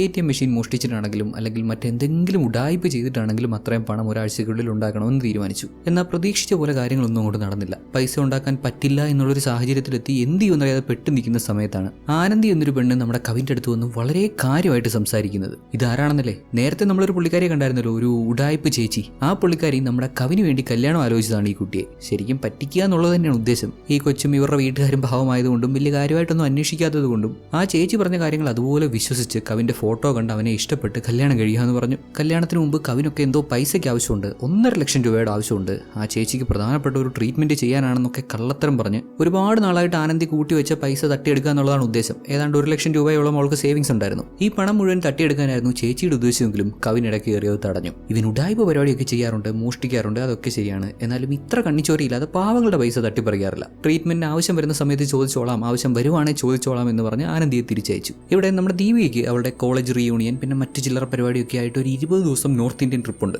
7 അവളെ യാത്രയാക്കി. ഇവരുടെ കാര്യങ്ങളൊക്കെ വളരെ സ്മൂത്താണ്, ഇതുവരെ യാതൊരു പ്രശ്നവുമില്ല. കവിന്റെ കേസിലേക്ക് വരുമ്പോൾ നമ്മുടെ ആനന്ദി ഉണ്ടല്ലോ, ചേച്ചി പറ്റിക്കാൻ ശ്രമിച്ച ആനന്ദി, പുള്ളിക്കാരി ജോലി കഴിഞ്ഞ് തിരിച്ചു പോകുമ്പോൾ ആ ഉടായ്പ ചേച്ചി അവിടെ കുറെ പിള്ളേരോടൊക്കെ നിന്ന് സിഗരറ്റ് വലിക്കുന്നത് കണ്ടു. എങ്ങനെയുണ്ട്? ട്രീറ്റ്മെന്റിലുള്ള ഇവർ സിഗരറ്റും വലിച്ച് ഇങ്ങനെ നിൽക്കുന്നു. അപ്പോൾ ഇതെല്ലാം ഉടായ്പായിരുന്നു, പൈസ തട്ടിയെടുക്കാനുള്ള തന്ത്രമായിരുന്നു എന്ന് ഇവൾക്ക് മനസ്സിലായല്ലോ. വളരെയധികം വിഷമത്തോടെയാണ് ആനന്ദി തിരികെ വീട്ടിൽ ചെല്ലുന്നത്. ഒന്നാമത്തെ കാരണം അവൾക്ക് കവിനെ അങ്ങ് ഇഷ്ടപ്പെട്ടിരുന്നു. പിന്നെ ഇവള് ചേർത്ത് വെച്ചിരുന്ന 1 ലക്ഷം രൂപ വാങ്ങാൻ അവസരം ഉണ്ടായിട്ടും ഇവള് തന്നെ ആ പണം കൊടുക്കാൻ തയ്യാറായിട്ടും കവിൻ പൈസ കൊടുക്കണ്ടെന്ന് പറഞ്ഞു. അതെന്തുകൊണ്ടാണ് അങ്ങനെ? അവന് വേണമെങ്കിൽ പൈസ വാങ്ങാമായിരുന്നല്ലോ. അങ്ങനെ ഒരു ക്യൂരിയോസിറ്റി ഉണ്ട്. ഇതിനിടെ നമ്മുടെ സുരുളിയെ പലിശക്കാരെ കടത്തിക്കൊണ്ട് പോകുന്നുണ്ട്. എത്രയും വേഗം അവരുടെ പൈസ തിരിച്ചു കൊടുത്തില്ലെങ്കിൽ അവനെ വെട്ടി നുറുക്കി പീസാക്കി വിൽക്കുമെന്നൊക്കെയാണ് പറയുന്നത്. ഇപ്പൊ പെട്ടെന്ന് അത്രയും പണം വേണമെന്ന് പറഞ്ഞാൽ നമ്മുടെ കവിൻ എവിടെ പോകാനാണ്? അവന്മാർ ഒരാഴ്ച സമയം കൊടുക്കാമെന്ന് പറഞ്ഞിട്ട് 4 ദിവസം കഴിഞ്ഞപ്പോൾ തന്നെ സുരുളിയെ തട്ടിക്കൊണ്ട് പോയിരിക്കുന്നു. കവിൻ അവനറിയാവുന്ന കുറേ സുഹൃത്തുക്കളോട് പണം ചോദിക്കുന്നുണ്ടെങ്കിലും പലരുടെയിലും ഇല്ല, ഉള്ളവരാണെങ്കിൽ കൊടുക്കത്തുമില്ല. ഇങ്ങനെ ഒരു സാഹചര്യത്തിൽ പെട്ടുപോയതോടെ നമ്മുടെ കവിൻ വേറെ വഴിയില്ലാതെ ആനന്ദിയുടെ വീട്ടിൽ ചെല്ലുവാണ്. നേരത്തെ പറഞ്ഞ കള്ളങ്ങളൊക്കെ പിന്നെയും പറഞ്ഞ് 1 ലക്ഷം രൂപ ചോദിക്കുവാണ്. ആനന്ദി ഒത്തിരി കൺഫ്യൂസ്ഡ് ആണ്. ഇവരെല്ലാം ചേർന്ന് തന്നെ പറ്റിക്കാൻ ശ്രമിക്കുവാണെന്ന് അവൾക്ക് മനസ്സിലായെങ്കിലും എന്തോ കവിൻ അങ്ങനെ അല്ല എന്നുള്ളൊരു ഫീല്. നേരത്തെ വേണമെങ്കിൽ അവന് പണം വാങ്ങാമായിരുന്നല്ലോ. എന്നിട്ടും പൈസ വാങ്ങാതെ തിരിച്ചു പോയിട്ട് ഇപ്പൊ ഇവിടെ വന്ന് പൈസ ചോദിച്ചപ്പോൾ ഇവൾ ഒരുമാതിരി അങ്ങ് കൺഫ്യൂസ്ഡ് ആയെങ്കിലും അവൻ ആവശ്യപ്പെട്ട പോലെ പണം കൊടുക്കുന്നുണ്ട്. എന്നിട്ടൊരു ചോദ്യം ചോദിക്കും, ഇവളുടെ പേരെന്താണെന്നെങ്കിലും അവൻ അറിയുമോന്ന്. എങ്ങനെ അറിയാൻ? ഇവളെ പറ്റി വലിയ കാര്യമായിട്ട് ഒന്നും അറിഞ്ഞൂടാ. എന്നാൽ ഈ അവസ്ഥയിൽ അവന് പണം അത്യാവശ്യമായതുകൊണ്ട് പണവും വാങ്ങി അവിടുന്ന് മാറിപ്പോകും. ഇവിടെ നമ്മുടെ ആനന്ദിയും പൈസ കൊടുത്തു. തിരിച്ചു കിട്ടുമെന്ന് ഇവൾക്ക് വലിയ പ്രതീക്ഷയൊന്നുമില്ല. പറ്റിക്കപ്പെടുവാണെന്ന് മനസ്സിലാക്കി തന്നെ പൈസ കൊടുത്തു. ഇതേ സമയം നമ്മുടെ ഈ എഴിലൊരു പാർട്ടിയിലായിരുന്നു. ഇവൻ കൺസ്ട്രക്ട് ചെയ്തുകൊണ്ടിരിക്കുന്ന അപ്പാർട്ട്മെന്റ്സ് എല്ലാം സോൾഡ് ഔട്ട് ആയി. അതിന്റെ പാർട്ടിയൊക്കെ കഴിഞ്ഞ് ലാൻഡ് രജിസ്ട്രേഷന്റെ കാര്യങ്ങൾ ചെയ്യാനുണ്ടെന്നൊരു സുഹൃത്തിനോട് പറഞ്ഞിട്ട് അവൻ അവിടെ നിന്ന് തിരികെ പോയി. നേരെ ചെന്ന് കാർ കയറിയതും എഴിൽ ഒരുമാതിരി ഭയങ്കര അബ്നോർമലായിട്ട് പെരുമാറുന്നു. ഭയങ്കര ദേഷ്യത്തിൽ കാറിലിട്ട് ഇങ്ങനെ അടിക്കുന്നൊക്കെയുണ്ട്. അതുപോലെ നമ്മുടെ കവിനും ഒരുമാതിരി അങ്ങ് ദേഷ്യപ്പെടുന്നുണ്ട്. കവിന് ദേഷ്യപ്പെടാനുള്ള കാരണം എന്താണെന്ന് നമുക്കറിയാം. ഓൾറെഡി അവൻ 100 കൂട്ടം പ്രശ്നത്തിലാണ്. ആവശ്യത്തിന് പൈസ സംഘടിപ്പിക്കാൻ പറ്റിയില്ല. പക്ഷേ എഴിലിന് ഇതെന്ത് പറ്റി? രണ്ടുപേരും എന്തൊക്കെയോ മനസ്സിലുറപ്പിച്ച് മുന്നോട്ട് നീങ്ങി. ഇനി അങ്ങോട്ട് നമ്മൾ കാണുന്നത് എഴിലിനെയാണോ കവിനെയാണോ എന്ന് ഒരു ഐഡിയയുമില്ല. എന്തായാലും ഇവരിൽ ആരോ ഒരാൾ റെയിൻകോട്ടൊക്കെ ധരിച്ച് ആ ഒരു മഴയത്ത് അത്യാവശ്യം വലിയൊരു വീട്ടിൽ കയറുന്നുണ്ട്. ആ വീട്ടിൽ ആ സമയം ഒരു പയ്യൻ മാത്രമേ ഉണ്ടായിരുന്നുള്ളൂ, അതും അവൻ ഒറ്റയ്ക്ക്. നേരെ അങ്ങോട്ട് കയറി ചെന്ന ഹീറോസിൽ ആരോ ഒരാൾ ആ പയ്യനെ, ആ വീട്ടിലുണ്ടായിരുന്ന പയ്യനെ അടിച്ചടിച്ചടിച്ച് കൊന്നു കളഞ്ഞു. ശരിക്കും ആ പയ്യൻ ആരാണ്? കവിനാണോ എഴിലാണോ ആ പയ്യനെ കൊന്നത്? എന്തിനാണ് കൊന്നത് എന്നൊന്നും കാണിച്ചു തരുന്നില്ല. എന്തായാലും ഒരു കൊലപാതകം നടന്നു. കൊല ചെയ്തവൻ നമ്മുടെ കഥാനായകന്മാരിൽ ആരോ ഒരാൾ കയ്യിൽ മുഴുവൻ ബ്ലഡുമായിട്ട് പുറത്തിറങ്ങി വരുമ്പോൾ അവൻ ശ്രദ്ധിക്കാതെ ആ വീടിന്റെ ഭിത്തിയിലൊന്നും തൊടുന്നുണ്ട്. അവിടെ അവന്റെ ഫിംഗർ പ്രിന്റ് പതിയുന്നുണ്ട്. ഇതിലൂടെ വേണമെങ്കിൽ ഈ കൊലപാതകം ചെയ്തത് കവിനാണോ എഴിലാണോ എന്ന് കണ്ടുപിടിക്കാൻ സാധിക്കും. ഏതായാലും എഴിലിന്റെയും കവിന്റെയും കയ്യിലെ ഏതാണ്ട് ഒരേപോലെയുള്ള മുറിവുണ്ടായിട്ടുണ്ട്. രണ്ടുപേരുടെയും തോൾ എങ്ങനെയോ മുറിഞ്ഞിട്ടുണ്ട്. ഇതിൽ ഒരാൾ ആ പയ്യനെ ആക്രമിക്കുന്ന സമയത്ത് അവൻ തിരിച്ച് അറ്റാക്ക് ചെയ്യാൻ ശ്രമിച്ചപ്പോൾ മുറിഞ്ഞതാണ്. അതാരാണെന്നുള്ള കാര്യം കണ്ടുപിടിക്കണം. ഇനി രണ്ടാമത്തെ ആളുടെ കയ്യിൽ എങ്ങനെയാണ് മുറിവുണ്ടായത് എന്നുള്ള കാര്യവും കണ്ടുപിടിക്കണം. എന്തൊക്കെയോ ഈ രാത്രി സംഭവിച്ചിട്ടുണ്ട്. ഇവർക്ക് രണ്ടാൾക്കും കാര്യമായിട്ട് എന്തൊക്കെയോ പറ്റിയിട്ടുണ്ട്. ശേഷം അടുത്ത ദിവസം പോലീസ് കൊലപാതകം നടന്ന വീട്ടിലെത്തി വിശദമായ അന്വേഷണം നടത്തി. ഇവരാണ് എസ് ഐ മലർവിഴി, ഇദ്ദേഹം CI ഗോപാലകൃഷ്ണൻ. കേസ് അന്വേഷിക്കാൻ പോകുന്നത് ഇവരാണ്. കൊലപാതകം ചെയ്തിട്ട് ബോഡി എടുത്ത് ബാത്ടബിൽ ഇട്ടിരുന്നു. അതേപോലെ തന്നെ ഫോറൻസിക്കുകാർക്ക് തെളിവ് കിട്ടാതിരിക്കാനായിട്ട് വീട് മൊത്തത്തിലൊന്ന് ക്ലീൻ ചെയ്തിട്ടുണ്ട്. കൊല ചെയ്യാൻ യൂസ് ചെയ്ത വെപ്പൺ അത് കത്തിയല്ല, മൂർച്ചയേറിയ നീളമുള്ള എന്തോ ഒരു വസ്തുവാണ്. മോസ്റ്റ് പ്രോബബ്ലി സ്ക്രൂ ഡ്രൈവർ പോലെ എന്തെങ്കിലും ഒരു വസ്തുവാവാം. ക്രൈം സീനിൽ നിന്ന് ഇനീഷ്യലി ഇങ്ങനെയുള്ള ഇൻഫർമേഷൻ ഒക്കെയാണ് കിട്ടുന്നത്. കൂടുതൽ കാര്യങ്ങൾ അന്വേഷിച്ച് വരുന്നേ ഉള്ളൂ. കൊലപാതകയുടെ ഫിംഗർ പ്രിന്റ് ഇതേ വീടിന്റെ വോളിൽ പതിഞ്ഞിട്ടുണ്ടായിരുന്നെങ്കിലും പോലീസുകാർ അക്കാര്യം ശ്രദ്ധിച്ചില്ല. ബാൽക്കണിയുടെ ആ ഒരു സൈഡിൽ ഫിംഗർ പ്രിന്റ് പതിഞ്ഞ ആ ഒരു സൈഡിൽ കുറെ ചെടികളൊക്കെ വളർന്നു നിൽപ്പുണ്ടേ. അതുകൊണ്ട് ഫോറൻസിക്കുകാർ അങ്ങോട്ട് കാര്യമായിട്ട് അന്വേഷിച്ചു പോയില്ല. കൊല ചെയ്യപ്പെട്ട വ്യക്തിയുടെ പേര് ആകാശ്. പുള്ളിക്കാരൻ ആ സമയം വീട്ടിൽ ഒറ്റയ്ക്കായിരുന്നു. അടുത്തുള്ള അവന്റെ റിലേറ്റീവ്സിനെ പറ്റി അന്വേഷിച്ചപ്പോൾ അവന്റെ സിസ്റ്ററിനെ പറ്റിയുള്ള ഇൻഫർമേഷൻ കിട്ടി. പുള്ളിക്കാരിയെ വിളിച്ചു വരുത്തി. ആകാശ് ഒറ്റയ്ക്കാണ് ഇവിടെ താമസിക്കുന്നത്. പകൽ സമയത്തൊക്കെയാണ് വേലക്കാർ കാണും. വീട്ടിൽ നിന്ന് എന്തെങ്കിലും സാധനം മിസ്സായിട്ടുണ്ടോ എന്നൊക്കെ പറഞ്ഞ് ചോദിച്ചപ്പോൾ പണം പോയിരിക്കാനുള്ള സാധ്യത ഉണ്ടെന്ന് പറയുന്നുണ്ട്. കാരണം ആകാശ് എപ്പോഴും വീട്ടിൽ കാശ് സൂക്ഷിക്കാറുണ്ടേ. ഇപ്പൊ നോക്കിയപ്പോൾ പണമൊന്നുമില്ല. ഒരുപക്ഷെ കൊലപാതകയുടെ ഉദ്ദേശം പണമായിരിക്കും. അങ്ങനെയെങ്കിൽ കൊല ചെയ്തത് കവിനായിരിക്കാം. ദേ പറഞ്ഞു വെച്ച പോലെ കവിൻ പലിശക്കാരന് കൊടുക്കാനുള്ള മുഴുവൻ പണവും 9 ലക്ഷം രൂപയും കൊണ്ട് കൊടുക്കുന്നു. ഈ കുറഞ്ഞ സമയത്തിനുള്ളിൽ പണം എവിടെ നിന്ന് കിട്ടിയെന്ന് പലിശക്കാരൻ ചോദിക്കുന്നുണ്ടെങ്കിലും അത് നിന്റെ കാര്യമല്ല, നിനക്ക് കിട്ടാനുള്ള പണം കിട്ടിയില്ലേ എന്നാണ് കവിന്റെ മറുപടി. ഒറ്റ രാത്രി കൊണ്ട് ഇവൻ 8 ലക്ഷം രൂപ അധികം ഒപ്പിച്ചു. 1 ലക്ഷം രൂപ ആനന്ദി കൊടുത്തായിരുന്നു, ബാക്കി 8 ലക്ഷം രൂപയും ഒപ്പിച്ച് ഇയാളുടെ മുഴുവൻ പൈസയും അടച്ചിരിക്കുന്നു. കൂടാതെ ഇന്നലെ ആനന്ദിയുടെ നിന്ന് മേടിച്ച് 1 ലക്ഷം രൂപ അവൾക്ക് തിരിച്ചു കൊടുക്കുന്നു. ഇന്നലെ ഞാൻ പറഞ്ഞതൊക്കെ കള്ളമാണെന്ന് നിനക്ക് മനസ്സിലായില്ലായിരുന്നു, എന്നിട്ടും എന്തുകൊണ്ടാ പൈസ തന്നെ? അതിന് അവളുടെ മറുപടി, ഇവൻ അവളെയും പറ്റിച്ച് ഈ പൈസയും കൊണ്ട് കടന്നു കളയുവാണെങ്കിൽ അവൾക്ക് ഇവനെ മറക്കാൻ എളുപ്പമായിരിക്കുമെന്ന്, അതർവൈസ് അവൾക്ക് ഇവനെ മറക്കാൻ പറ്റില്ലെന്ന്. നമ്മൾ ആദ്യം പറഞ്ഞിരുന്നല്ലോ, പുള്ളിക്കാരിക്ക് ഇവനെ ഇഷ്ടപ്പെട്ടിരുന്നു. ഇതിൽ എന്ത് ലോജിക്ക് എന്നൊന്നും ചോദിക്കരുത്. ഇമോഷൻസിലോട്ട് വരുമ്പോൾ ലോജിക്ക് ഒന്നും വർക്കാവില്ല. കണ്ടു, ഇഷ്ടപ്പെട്ടു, അത്ര തന്നെ. ആകാശിന്റെ കൊലപാതകം നടന്ന് 3 ദിവസമായി. 3-ാം ദിവസം ഇവർക്ക് വളരെ പ്രധാനപ്പെട്ട ഒരു ലീഡ് കിട്ടി. കൊല നടക്കുന്ന സമയം ആകാശിന്റെ വീടിന് ഓപ്പോസിറ്റുള്ള വീട്ടിൽ ഒരു പാർട്ടി നടക്കുന്നുണ്ടായിരുന്നു. അവിടെ വെച്ച് അവരെടുത്ത ഫോട്ടോയിൽ ഒരു സെൽഫിയിലെ കൊലപാതകയുടെ മുഖം ക്ലിയർ ആയിട്ട് കാണാൻ പറ്റുന്നുണ്ട്. കവിൻ അല്ലെങ്കിൽ എഴിൽ ഇവരിൽ ആരോ ഒരാൾ കൊലപാതകം ചെയ്ത് കഴിഞ്ഞിട്ട് പുറത്ത് ആ ഒരു ബാൽക്കണിയുടെ അവിടേക്ക് വരുന്ന സമയത്ത് ആ ടൈമിലാണ് ആ ഫോട്ടോ എടുത്തിട്ടുള്ളത്. രാത്രി ആയിരുന്നെങ്കിലും കറക്റ്റ് ആ സമയത്ത് ഇടിമിന്നൽ അടിച്ചു. ഇടിമിന്നലിന്റെ പ്രകാശത്തിൽ അവന്റെ മുഖം ക്ലിയർ ആയിട്ട് കാണാം. ഈ ഫോട്ടോ കണ്ടതും ഇൻസ്പെക്ടർ ആളെ തിരിച്ചറിഞ്ഞു. ഇൻസ്പെക്ടർക്ക് ഇവനെ നേരിട്ടറിയാം. ഇവന്റെ പേര് എഴിൽ. അതായത് നമ്മുടെ ഹീറോസിൽ 2 പേരിൽ ഒരാളെ, എഴിലിനെ ഇൻസ്പെക്ടർക്ക് നേരത്തെ അറിയാം. എഴിലിനോട് ഇൻസ്പെക്ടർക്ക് തീരാത്ത എന്തോ ദേഷ്യമുണ്ട്. ഇത് ഇയാൾക്ക് പക വീട്ടാനുള്ള ഒരു ചാൻസ് ആയിട്ട് ഇങ്ങനെ യൂസ് ചെയ്യുവാണ്. എത്രയും വേഗം എഴിലിനെ അറസ്റ്റ് ചെയ്യാൻ പറഞ്ഞു. അങ്ങനെ എഴിലിനെ അറസ്റ്റ് ചെയ്തു. കാര്യവും കാരണവും ഒന്നും അവനോട് പറയുന്നില്ല. ഏതാണ്ട് 10 മണിക്കൂറോളം അവനെ സ്റ്റേഷനിൽ പൂട്ടിയിട്ടിട്ട് ഇൻസ്പെക്ടർ എന്ന് ഇതുപോലെ ആകാശിനെ അറിയാമോ, അന്ന് ആകാശിന്റെ കൊലപാതകം നടക്കുന്ന ദിവസം ഇവൻ എവിടെയായിരുന്നു, അന്ന് രാത്രി ആ ഒരു പാർട്ടിക്കിടയിൽ വെച്ച് എഴിൽ എങ്ങോട്ടോ പോകുന്നുണ്ടായിരുന്നല്ലോ. ലാൻഡ് രജിസ്ട്രേഷന്റെ കാര്യങ്ങൾ, ആ ഒരു പ്രോപ്പർട്ടിയുടെ കാര്യങ്ങളൊക്കെ ചെയ്യാനുണ്ടെന്ന് പറഞ്ഞാണ് പോയതെങ്കിലും അങ്ങനെ ഒരു സംഭവമേ ഉണ്ടായിട്ടില്ല. രജിസ്ട്രേഷനുമായിട്ട് ബന്ധപ്പെട്ടുള്ള ഒരു കാര്യം ഇവൻ ചെയ്തിട്ടില്ല. അതിനൊന്നും ലീഗൽ എവിഡൻസ് ഇല്ല. അതിനർത്ഥം എഴിൽ കള്ളം പറയാണ്. ശരിക്കും എന്താണ് സംഭവിച്ചത്? എഴിൽ തന്നെയല്ലേ ആകാശിനെ കൊന്നത്? ഇൻസ്പെക്ടർക്ക് നമ്മുടെ എഴിലിനോട് എന്തോ ഒരു പകയുണ്ടല്ലോ, എന്തോ ഒരു വാശിയുണ്ട്. പഴയ കാര്യങ്ങളൊക്കെ പറഞ്ഞ് ഇൻസ്പെക്ടർ പ്രതികാരം ചെയ്യാൻ ശ്രമിക്കുകയാണെന്ന് എഴിൽ പറഞ്ഞപ്പോൾ പോലീസുകാരെല്ലാം കൂടി ഇവനെ തല്ലിക്കൂട്ടി ഒരു വരവുമാക്കുന്നുണ്ട്. ഇവർ തമ്മിൽ എന്തോ വലിയ പ്രശ്നമുണ്ട്. കിട്ടിയ ചാൻസ് അല്ലേ, ഇൻസ്പെക്ടർ അത് യൂസ് ചെയ്യാതെ വിടത്തില്ലല്ലോ. അടിച്ചൊരു വരവുമാക്കിയിട്ട് വീണ്ടും എഴിലിനോട് അന്ന് രാത്രി എന്താണ് സംഭവിച്ചതെന്ന് ചോദിച്ചു. ഇത്തവണ അവൻ വിശദമായിട്ട് കാര്യങ്ങൾ പറയുന്നുണ്ട്. ലാൻഡ് രജിസ്ട്രേഷന്റെ ആവശ്യങ്ങൾക്ക് വേണ്ടിയാണ് പോയത്. എന്നാൽ പോകുന്ന വഴി കാറിന്റെ ടയർ പഞ്ചറായി. ഇവന്റെയിലാണെങ്കിൽ ജാക്കും ഇല്ല. പോരാത്തതിന് ഒടുക്കത്തെ മഴ. പിന്നെ രാത്രി സമയം കൂടെയാണ്, വാഹനങ്ങളും കുറവാണ്. വഴിയെ പോയ കുറേ വാഹനങ്ങൾ നിർത്തി സഹായം ചോദിച്ചു. ആരുടെയും പക്കൽ ആവശ്യമായിട്ടുള്ള ടൂൾസ് ഇല്ലായിരുന്നു. ഏതാണ്ട് 2-2.5 മണിക്കൂറോളം അങ്ങനെ നിന്ന് കഴിഞ്ഞിട്ടാണ് ഒരു കോൾ ടാക്സിക്കാരൻ വരുന്നതും അദ്ദേഹം ഇവനെ സഹായിക്കുന്നതും. ഏത് കമ്പനിയുടെ കോൾ ടാക്സി ആണെന്നോ കാറിന്റെ നമ്പറോ ഒന്നും തന്നെ ഇവൻ നോട്ടീസ് ചെയ്തില്ല. ഇതാണ് അന്ന് രാത്രി സംഭവിച്ചത്, അല്ലാതെ ആകാശിന്റെ വീട്ടിൽ പോയിട്ടില്ല. ആകാശിന്റെ കൊലപാതകത്തിൽ ഇവൻ ഒരു പങ്കുമില്ല എന്ന് പറയാണ്. ഉടനെ ഇൻസ്പെക്ടർ അദ്ദേഹത്തിന് കിട്ടിയ ഫോട്ടോ എടുത്ത് കാണിച്ചു. ആ ഫോട്ടോയിൽ ഇവന്റെ മുഖം ക്ലിയർ ആയിട്ട് കാണാമല്ലോ. ഫോട്ടോ കണ്ട് എഴിൽ അങ്ങ് സ്റ്റക്കായി നിന്ന് പോകുന്നുണ്ട്. ഇവനൊന്നും പറയാൻ പറ്റുന്നില്ല.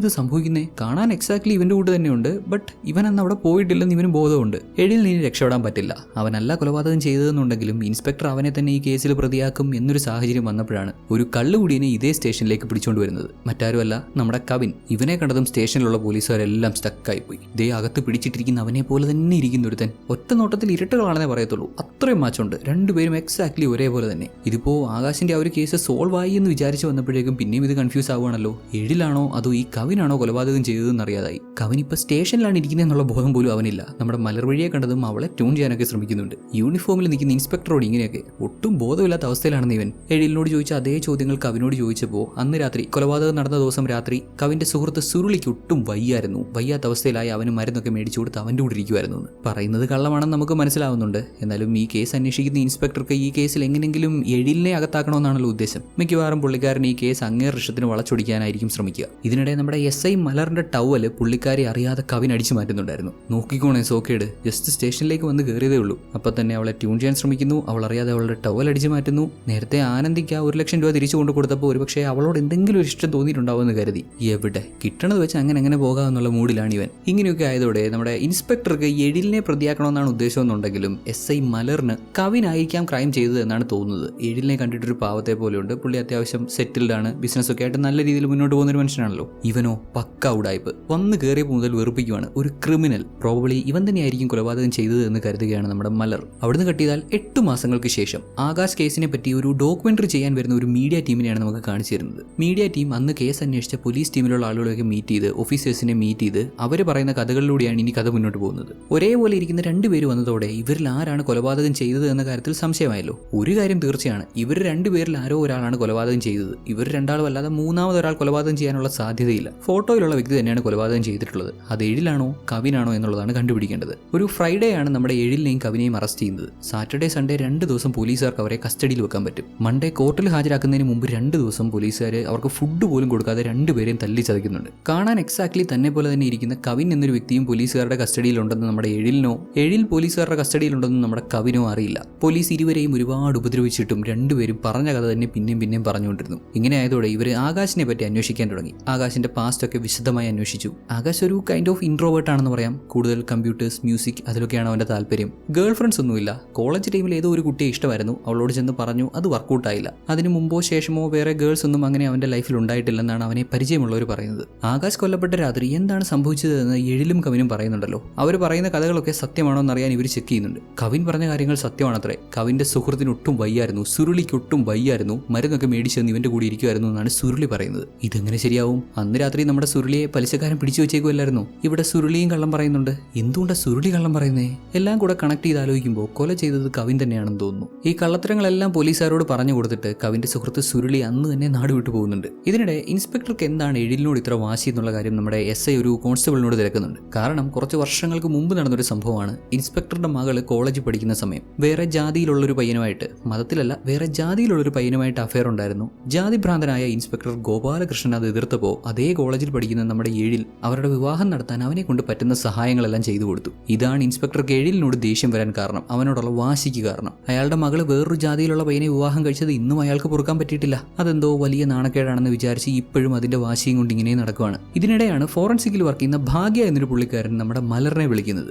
ഭാഗ്യയ്ക്ക് മലറിനും നേരത്തെ പരിചയമുണ്ട്. നേരത്തെ നമ്മുടെ മലറിനെ പെണ്ണ് കാണാൻ ചെന്നിട്ടുണ്ട് ഭാഗ്യ. അവള് വേണ്ടാന്ന് പറഞ്ഞു വിട്ടു. അതല്ലല്ലോ ഇവിടുത്തെ മാറ്റർ. ഫോറൻസിക് ഡിപ്പാർട്ട്മെന്റ് കിട്ടിയ തെളിവുകളൊക്കെ വിശദമായി അനലൈസ് ചെയ്ത് കഴിഞ്ഞ് ആകാശ് കേസ് സോൾവ് ആയി എന്ന് പറയാണ്. ആകാശിന്റെ വീട്ടിൽ നിന്ന് ഒരു മുടി കിട്ടി. ആകാശിന്റെയോ ആ വീട്ടിലെ ജോലിക്കാരുടെയോ ഇടയ്ക്കിടെ അവിടെ വരാറുള്ള ആരുടെയും മുടിയല്ല, കില്ലറിന്റെ മുടിയാവാനാണ് സാധ്യത. ഇത് നമ്മുടെ കവിൻ ഓർ എഴിലുമായിട്ട് മാച്ച് ആവുന്നുണ്ടോ എന്ന് ചെക്ക് ചെയ്താൽ മതി. ഇവരിൽ ആരുടെ DNA ഇത് മാച്ച് ആവുന്നോ അയാളാണ് പ്രതി. ഇതിനിടെ അധികം പോലീസുകാർ സ്റ്റേഷനിൽ ഇല്ലാത്ത സമയം കിട്ടിയ ഒരു ചാൻസിൽ നമ്മുടെ എഴിൽ അവിടുന്ന് ഓടി രക്ഷപ്പെടാൻ ശ്രമിക്കുന്നുണ്ട്. സ്റ്റേഷന്റെ ഫസ്റ്റ് ഫ്ലോറിൽ നിന്ന് ഓടി ഇറങ്ങി താഴെ വരുമ്പോൾ ഗ്രൗണ്ട് ഫ്ലോറിൽ കവിൻ ഉണ്ടായിരുന്നു. ഓടി രക്ഷപ്പെടാൻ ശ്രമിക്കുന്ന എഴിലിനെ കവിന്റെ തട്ടി വീഴ്ത്തി. എഴിലും കവിനെ കണ്ടു. നോക്കുന്ന നോട്ടം കണ്ടില്ലേ, ഇവന്മാർക്ക് രണ്ടുപേർക്കും നേരത്തെ പരിചയമുണ്ടെന്ന് മാത്രമല്ല രണ്ടുപേരും തമ്മിൽ എന്തോ വൈരാഗ്യമുണ്ട്. കണ്ടതും തമ്മിത്തല്ല് തുടങ്ങി. ഒരു വിധത്തിലാണ് അവിടെ ഉണ്ടായിരുന്ന ഓഫീസേഴ്സ് ഒക്കെ മെനക്കെട്ട് കഷ്ടപ്പെട്ട് ഇവന്മാരെ രണ്ടുപേരും പിടിച്ചു മാറ്റുന്നത്. ദെൻ DNA റിപ്പോർട്ട് വന്നു. കേസ് സോൾവ് ആയി എന്ന് പറഞ്ഞ് ഭാഗ്യ വിളിക്കുന്നുണ്ടേ. സ്റ്റേഷനിൽ ഇവർ പിടിച്ചു വെച്ചിരിക്കുന്ന 2 സസ്പെക്റ്റുകളുടെയും DNA ആ ഒരു മുടിയുമായിട്ട്, നേരത്തെ ഇവർക്ക് സ്പോട്ടിൽ നിന്ന് കിട്ടിയ മുടിയുമായിട്ട് മാച്ച് ആവുന്നുണ്ടെന്ന്. അതെങ്ങനെ ശരിയാവും?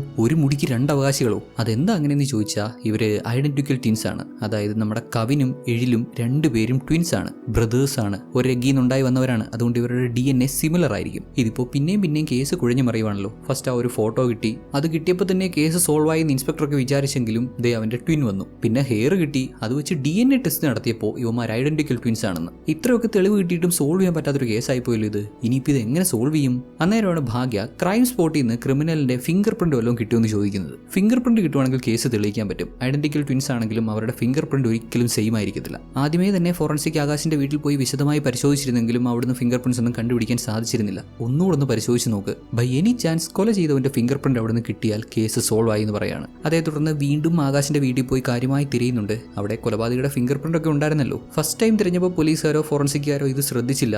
സെക്കൻഡ് ടൈം ചെന്നപ്പോൾ കൂട്ടത്തിൽ ഒരു പോലീസുകാരന്റെ മണ്ടത്തരവും വെപ്രാളവും ഒക്കെ കാരണം ഉള്ള തെളിവും കിട്ടിയില്ല. ഇനിയിപ്പോൾ എങ്ങനെ കേസ് സോൾവ് ചെയ്യും? പ്രത്യേകിച്ച് ലീഡൊന്നുമില്ലല്ലോ. തുടർന്ന് നമ്മുടെ എഴിലിനോടും കവിനോടും അവരുടെ പാസ്റ്റിനെ പറ്റി ചോദിക്കുവാണ്. ഇവരുടെ അച്ഛൻ ഒരു ലോയർ ആയിരുന്നു, അമ്മ ബാങ്ക് എംപ്ലോയി. രണ്ടുപേർക്കും നല്ല ജോലി, സാമ്പത്തികമായ പ്രശ്നമൊന്നുമില്ല, എല്ലാം ഓക്കെ ആയിരുന്നു അവരുടെ ലൈഫിലെന്നുണ്ടെങ്കിലും ഒട്ടും അഡ്ജസ്റ്റ് ചെയ്യാനുള്ള മെന്റാലിറ്റി ഇല്ലാത്ത, കൂടെ നിൽക്കുന്നവരെ മനസ്സിലാക്കാൻ ശ്രമിക്കാത്ത, എന്തിനും ഏതിനും പഴിചാരുന്ന ടൈപ്പായിരുന്നു രണ്ടുപേരും. എഴിലും കവിനും അവരുടെ ചെറുപ്പകാലം മുതലേ വീട്ടിലെ അടി കണ്ടാണ് വളർന്നത്. അച്ഛനും അമ്മയും ഒരിക്കലും ചേരില്ല, എപ്പോൾ കണ്ടാലും പ്രശ്നമാണ്. ഇങ്ങനെ കുറേ നാൾ പോയി ഒരു പോയിന്റിൽ അവർ ഡിവോഴ്സ് ആയി. നമ്മുടെ എഴിൽ അവന്റെ അച്ഛന്റെ കൂടെയും കവിൻ അവന്റെ അമ്മയുടെ കൂടെയും ജീവിക്കാൻ തുടങ്ങി. കവിൻ അവന്റെ അമ്മ വീണ്ടുവോളം സ്നേഹം കൊടുത്ത് വളർത്തി. എന്തിനും ഏതിനും ചെക്കനെ സപ്പോർട്ട് ചെയ്യുന്ന അമ്മ ആവശ്യത്തിൽ കൂടുതൽ സ്നേഹം കൊടുത്തു. എന്നാൽ കറക്റ്റായിട്ട് ബുദ്ധിയും ബോധവും പറഞ്ഞു കൊടുക്കാൻ പുള്ളിക്കാരി വിട്ടുപോയി. അതെങ്ങനെ? പുള്ളിക്കാരി ബാങ്ക് എംപ്ലോയി ആണ്, അത്യാവശ്യം സാലറി ഒക്കെ ഉണ്ടെങ്കിലും കിട്ടണ കാശ് മുഴുവൻ കൊണ്ടുപോയി ഗാംബിൾ ചെയ്യും. ചിലപ്പോൾ ഒക്കെ ഭാഗ്യം ഉണ്ടെങ്കിൽ എന്തെങ്കിലുമൊക്കെ കിട്ടിയെന്നിരിക്കും, ചിലപ്പോൾ കയ്യിലുള്ള മുഴുവൻ കാശും കളഞ്ഞെന്നിരിക്കും. ഗാംബിളിങ്ങിന് പുള്ളിക്കാരി അഡിക്റ്റ് ആണ്. അമ്മ ഇങ്ങനെ കാണിക്കുന്നത് മണ്ടത്തരമാണെന്ന് മനസ്സിലാക്കാൻ പോലും കവിനെ കൊണ്ട് പറ്റുന്നില്ല. പുള്ളിക്കാരി വേണ്ടതിലധികം സ്നേഹം കൊടുത്ത് വളർത്തുന്നതുകൊണ്ട് അവർക്ക് വേണ്ടി മരിക്കാൻ പോലും കവിൻ തയ്യാറാണ്.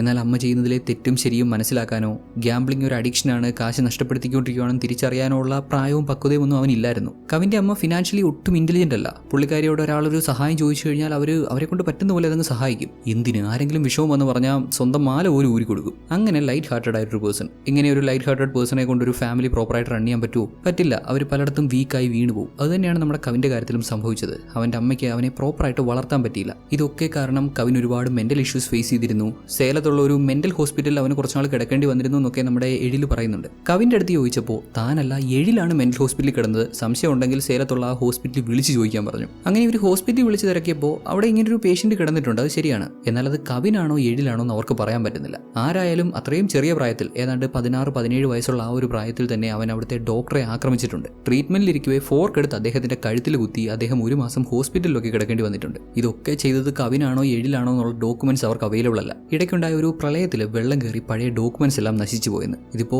കവിനാണോ എഴിലാണോ ഹോസ്പിറ്റലിൽ കിടന്നതെന്ന് തെളിയിക്കാൻ പറ്റുന്ന എന്തെങ്കിലും ഡോക്യുമെന്റ് കിട്ടുവാണെങ്കിൽ അയച്ചു തരാമെന്നും പറയുന്നുണ്ട്. കവിന് ഒരു 13-14 വയസ്സുള്ള സമയത്താണ് അവന്റെ അമ്മ മരണപ്പെടുന്നത്. പുള്ളിക്കാരി എങ്ങനെയാണ് മരണപ്പെട്ടതെന്ന് നമ്മുടെ കവിനോടും എഴിലിനോടും ചോദിച്ചപ്പോൾ രണ്ടുപേരും പറയുന്നത് മഞ്ഞപ്പിത്തം വന്ന് മരിച്ചതാണെന്നാണ്. എഴിലിനോട് അങ്ങനെയാണ് അവന്റെ അച്ഛൻ പറഞ്ഞു കൊടുത്തത്. കവിൻ കള്ളം പറയുന്ന പോലെ ഇൻസ്പെക്ടർക്ക് ഫീൽ ചെയ്തിട്ട് പുള്ളിക്കാരി അവന്റെ അമ്മയുടെ മരണത്തെപ്പറ്റി കാര്യമായി അന്വേഷിക്കുന്നുണ്ട്. ശരിക്കും പുള്ളിക്കാരി ആത്മഹത്യ ചെയ്യുമായിരുന്നു. അവർക്ക് അവരുടെ അഡിക്ഷൻ, ലൂഡോമാനിയ, ആ ഒരു ഗാംബ്ലിംഗ് ചെയ്യുന്ന ആ ഒരു അഡിക്ഷൻ കൺട്രോൾ ചെയ്യാൻ പറ്റിയില്ല. നല്ല സുഖമായി ജീവിക്കാനുള്ള സാലറി ഉണ്ടായിരുന്നെങ്കിലും കിട്ടുന്ന സാലറി മുഴുവൻ ഇങ്ങനെ കൊണ്ട് കളഞ്ഞിട്ട് പിന്നെ അങ്ങോട്ട് ഭയങ്കര ബുദ്ധിമുട്ടിൽ ജീവിക്കേണ്ടി വന്നപ്പോൾ ഇത് തുടർച്ചയായപ്പോൾ കവിൻ അവന്റെ അമ്മയിൽ നിന്ന് ഡിസ്റ്റൻസ് ഇടാൻ തുടങ്ങി. ഇത് അമ്മയ്ക്ക് ഒട്ടും സഹിക്കാൻ പറ്റിയില്ല. പുള്ളിക്കാരി അവനെ ആശ്വസിപ്പിച്ച് എല്ലാം ഓക്കെ ആകും എന്നൊക്കെ പറഞ്ഞെങ്കിലും അവരുടെ അഡിക്ഷൻ കൈവിട്ടു പോയി എന്ന് അവർക്ക് തന്നെ മനസ്സിലായി. അവരവരുടെ ജീവിതം അവസാനിപ്പിച്ചു. അതിനുശേഷം കവിനെ അവന്റെ അച്ഛൻ കൂട്ടിക്കൊണ്ടുപോയി. പിന്നെ അങ്ങോട്ട് കവിനും എഴിലും ഒന്നിച്ച് അവരുടെ വീട്ടിൽ ജീവിച്ചു. ഇത്രയും നാൾ ഇങ്ങനെ 2 വീട്ടിൽ ജീവിക്കേണ്ടി വന്നതും കവിന്റെ അമ്മയുടെ മരണവും പ്രോപ്പറായിട്ട് അച്ഛനുമായിട്ട് കോൺടാക്ട് ഇല്ലാത്തതും പിന്നെ ചെറിയ കുട്ടിയല്ലേ അവന്റെ മനസ്സിലുണ്ടാവുന്ന പക, ദേഷ്യം, ഇതൊക്കെ കാരണം എഴിലുമായിട്ട് എപ്പോഴും പ്രശ്നമായിരിക്കും. കവിൻ നോക്കുമ്പോൾ എഴിലിനെല്ലാം ഉണ്ട്.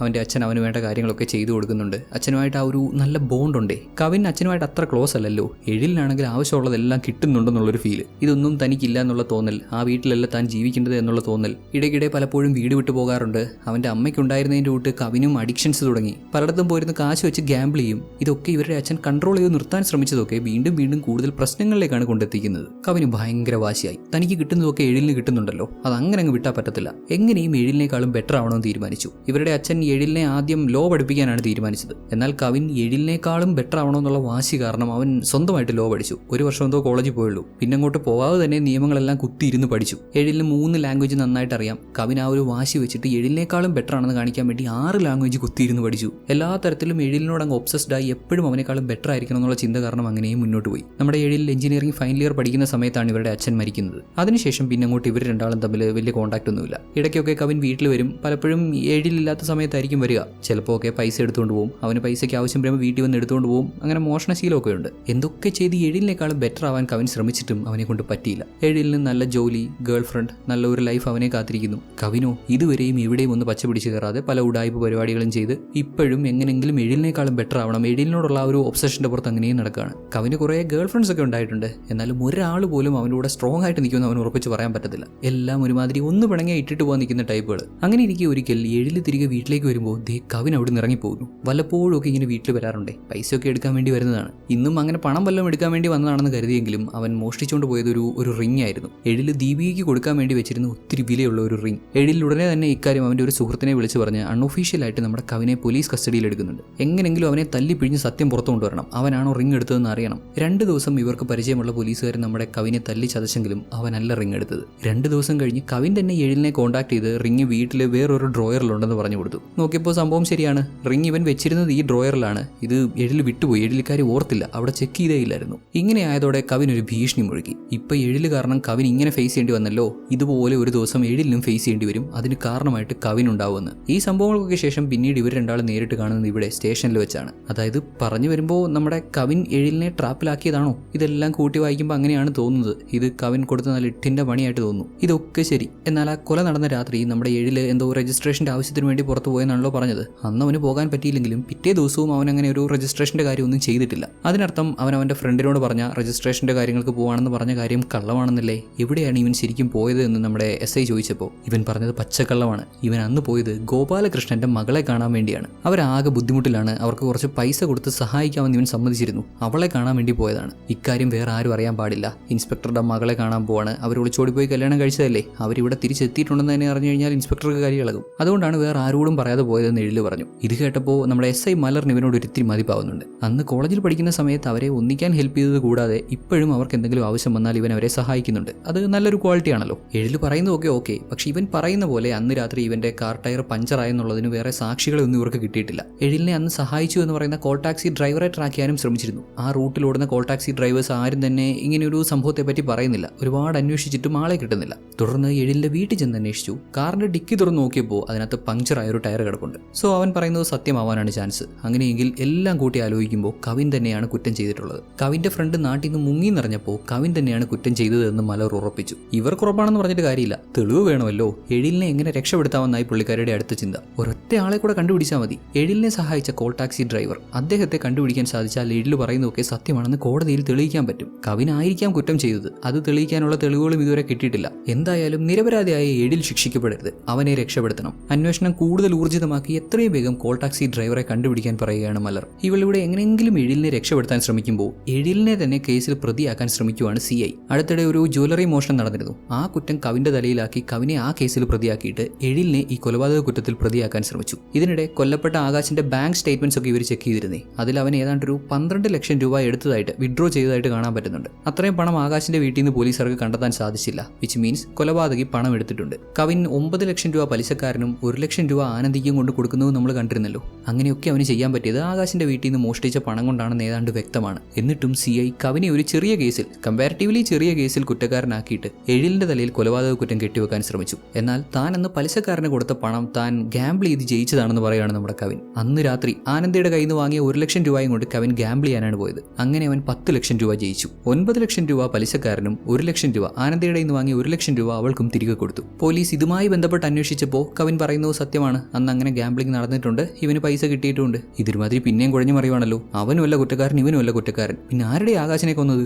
അധികം വൈകാതെ മലർ ആ കോൾ ടാക്സി ഡ്രൈവറെയും കണ്ടുപിടിക്കുന്നുണ്ട്. എഴിലിനെ സഹായിച്ച ആളെ. ഇതും കൂടെ ആയതോടെ കുറ്റം ചെയ്തത് എഴിലാണെന്നോ കവിനാണെന്നോ കോടതിയിൽ തെളിയിക്കാൻ പറ്റത്തില്ല. കൊല നടന്നിട്ടുണ്ട്, ഇവരിൽ ആരോ ആണ് കൊന്നത്, ആരാണെന്ന് തെളിയിക്കാൻ പറ്റുന്നില്ല. കൊല നടന്ന സമയത്ത് രണ്ടുപേരും മറ്റ് സ്ഥലങ്ങളിലായിരുന്നു എന്നുള്ളതിന് കൃത്യമായിട്ടുള്ള സാക്ഷികളുണ്ട്, എവിഡൻസ് ഉണ്ട്. അങ്ങനെ കുറേ നാൾ കേസ് മുന്നോട്ട് പോയി. ഏതാണ്ട് 8 മാസത്തോളം കാര്യമായി അന്വേഷിച്ചു. എങ്ങനെയെങ്കിലും ഈ കവിനെയും എഴിലിനെയും ഈ കേസിൽ പ്രതികളാക്കാൻ പറ്റുമോ എന്നൊക്കെ ശ്രമിച്ചു. ഒടുക്കം കേസിന്റെ വിധി വന്നപ്പോൾ കോടതിക്ക് ഇവരിൽ ആരാണ് കുറ്റക്കാരനെന്ന് കണ്ടുപിടിക്കാൻ സാധിക്കുന്നില്ല. ഇവരിൽ ആരുടെയോ മുടി ആകാശിന്റെ വീട്ടിൽ നിന്ന് കിട്ടി, ഇവരിൽ ആരോ ഒരാൾ ക്യാമറയിൽ പതിഞ്ഞിട്ടുണ്ട്. എന്നിട്ടും കൊല നടന്ന രാത്രി ഇവർ രണ്ടുപേരും മറ്റ് 2 സ്ഥലങ്ങളിലായിരുന്നു എന്നുള്ളതിന് കൃത്യമായിട്ടുള്ള സാക്ഷികളും തെളിവുകളും ഉണ്ട്. ഏതായാലും ആരാണ് കൊല ചെയ്തതെന്ന് കൃത്യമായി തെളിയിക്കാൻ പറ്റാതായതോടെ കോടതിക്ക് വേറെ വഴിയില്ല. രണ്ടുപേരെയും അവർ വെറുതെ വിട്ടു. രണ്ടുപേരെയും ശിക്ഷിക്കാൻ പറയാൻ പറ്റത്തില്ലല്ലോ, ഒരാളാണ് കൊലപാതകം ചെയ്തത്. ഇനിയിപ്പോൾ ഇവരിൽ ആരെങ്കിലും ചൂസ് ചെയ്യാന്ന് വെച്ചാൽ തെറ്റിപ്പോയാൽ ചിലപ്പോൾ നിരപരാധിയായിരിക്കും ജയിലിൽ കിടക്കേണ്ടി വരിക, അതും പറ്റത്തില്ല. അങ്ങനെ ഏതാണ്ട് 8 മാസത്തോളം നീണ്ടുനിന്ന ഈ കേസിൽ രണ്ടുപേരും കുറ്റവിമുക്തരായി. അങ്ങനെ വിധിയൊക്കെ വന്നു കഴിഞ്ഞ് ഏതാണ്ട് ഒരാഴ്ച കഴിഞ്ഞപ്പോഴാണ് നമ്മുടെ SI മലർ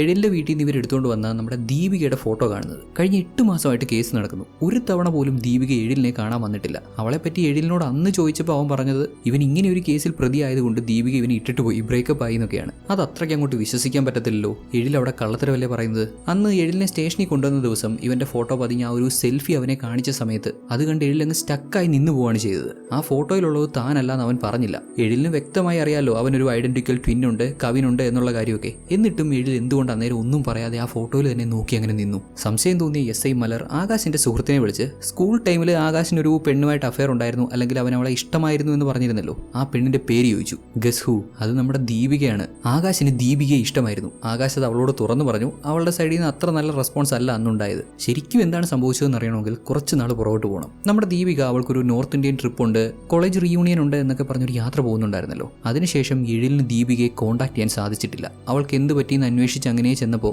ദീപിക ആകാശ് എന്നൊരു പയ്യന്റെ കൂടെ റെയിൽവേ സ്റ്റേഷനിൽ നടന്നു പോകുന്നത് കണ്ടിരുന്നു എന്ന് ഒരു സുഹൃത്ത് പറഞ്ഞു. ദീപിക സ്വയമേ അവന്റെ കൂടെ പോയതാണോ അതോ അവൻ അവളെ മയക്കി കടത്തിക്കൊണ്ട് പോയതാണോ എന്നുള്ള കാര്യം വ്യക്തമല്ല. ഏതായാലും ദീപിക അവന്റെ തോളിലേക്ക് അങ്ങനെ ചാഞ്ഞു കിടപ്പുണ്ടായിരുന്നു. അവളെ സ്വഭാവത്തിലായിരുന്നോ അല്ലയോ എന്നുള്ള കാര്യം വ്യക്തമല്ല. ഇതിനെപ്പറ്റി അന്വേഷിച്ചാണ് അന്ന് നമ്മുടെ എഴിൽ ആകാശിന്റെ വീട്ടിൽ ചെല്ലുന്നത്. ആകാശിനെ അടിച്ച് താഴെയിട്ട് എന്താ സംഭവിച്ചതെന്ന് പറഞ്ഞ് അവനോട് ചോദിച്ചപ്പോൾ അവൻ പറയുന്നതാവട്ടെ പണ്ട് മുതലേ അവന് ദീപികയോട് ഭയങ്കര ഒരു ഒബ്സഷൻ ആയിരുന്നു. അവളെ കിട്ടില്ല എന്നുള്ളത് ഇവൻ അക്സെപ്റ്റ് ചെയ്യാൻ സാധിക്കുമായിരുന്നില്ല. അങ്ങനെ ഇരിക്കെ വീണ്ടും അവളെ കണ്ടു അന്ന് ട്രെയിനിൽ വെച്ച്. അവൾക്ക് കുടിക്കാൻ കൊടുത്ത ഡ്രിങ്ക്സിൽ പൊടിയൊക്കെ ചേർത്ത് അവളെ മയക്കി കൂട്ടിക്കൊണ്ടുപോയി 2 ദിവസം ഇവന് വേണ്ട രീതിയിലൊക്കെ അവളെ യൂസ് ചെയ്തു. 2 ദിവസം ഒന്ന് ആലോചിച്ച് നോക്കിയേ. ഏതാണ്ട് 40 മണിക്കൂറിലധികം അവളെ ടോർച്ചർ ചെയ്ത് കൊന്നു കളഞ്ഞു. ആ കഴിഞ്ഞ 2 ദിവസവും നമ്മുടെ എഴിൽ അവളെ രക്ഷപ്പെടുത്താൻ വരുമെന്ന് അവൾ പ്രതീക്ഷിച്ചിരുന്നു എന്നൊക്കെ ചേർത്ത് ആകാശ് എഴിലിനെ കൂടെ മാനസികമായി തളർത്തുന്ന രീതിയിൽ സംസാരിച്ചതും എഴിൽ ആ വാശിക്ക് അവനെ കുത്തി കുത്തി കുത്തി കൊല്ലുമായിരുന്നു. കൊലപാതകം ചെയ്തത് എഴിലാണ്. അവൻ അന്ന് പറഞ്ഞ കഥകളൊക്കെ കള്ളമാണ്. അന്ന് അവന്റെ ടയർ പഞ്ചർ ആയിട്ടില്ല. ടയർ മുമ്പ് എപ്പോഴുമാണ് പഞ്ചർ ആയത്. പിന്നെ കോൾ ടാക്സി ഡ്രൈവർ, ഒരു കോൾ ടാക്സി ഡ്രൈവറും ആ വഴി വന്നിട്ടുമില്ല, ഇവനെ സഹായിച്ചിട്ടുമില്ല. അല്ല അതെങ്ങനെ ശരിയാവും? കോടതിയിൽ വന്ന് സാക്ഷി പറഞ്ഞ കോൾ ടാക്സി ഡ്രൈവറോ എന്ന് സംശയം തോന്നാം.